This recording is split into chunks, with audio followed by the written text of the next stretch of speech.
duhet kuptoni diçka. Pas Sakran nuk ka Fier. Pas Sakran nuk ka Mallakastër. Sakrani është identitet.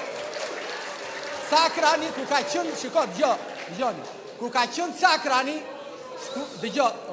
ti, historia nuk fillon sot, as të 2045-ën, as të 2013-ën. Historia është këtu. Sakrani është identiteti kombëtar. Do ta kuptoni këtë gjë, që të bësh një reformë administrative, do të merre parasysh historia. Okay. Dhe pse historia është këtu. Dhe askush nga ju nuk e dini çfarë do të thotë histori.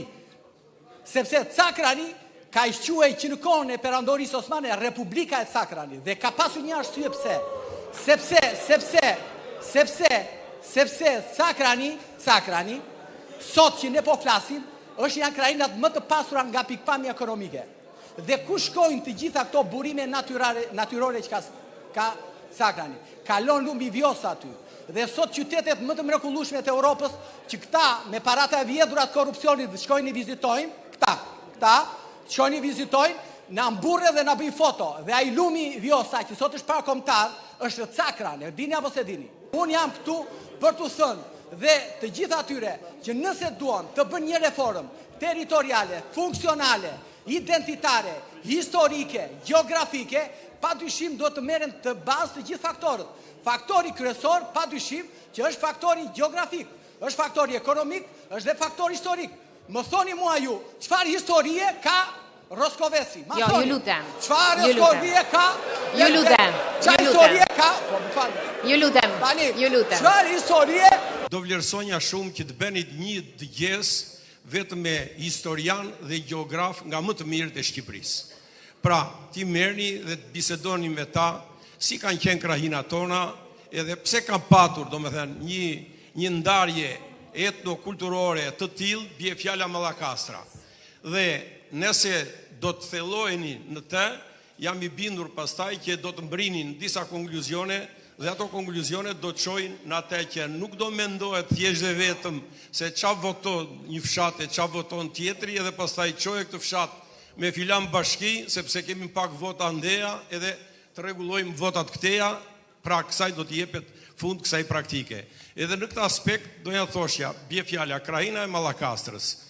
Duam ta pranojmë, është një krahinë sot invalide. Është një invaliditet. Pse? Ka patur 74 fshatra. Sot ka vetëm 41.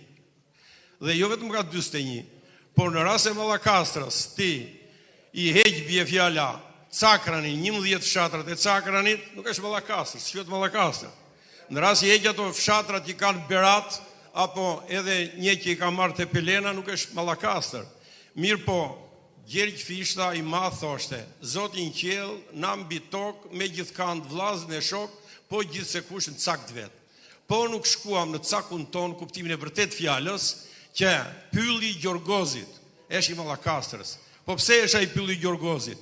Është për të çarë drasa që kur të vdesim të marrim drasat aty gjithë krajinë e Mallakastrës. Po më hoqe pyllin e Gjorgozit, nuk kemi në rregull. Po më hoqe një burim që ka shërbyer komunitetit, nuk kemi në rregull.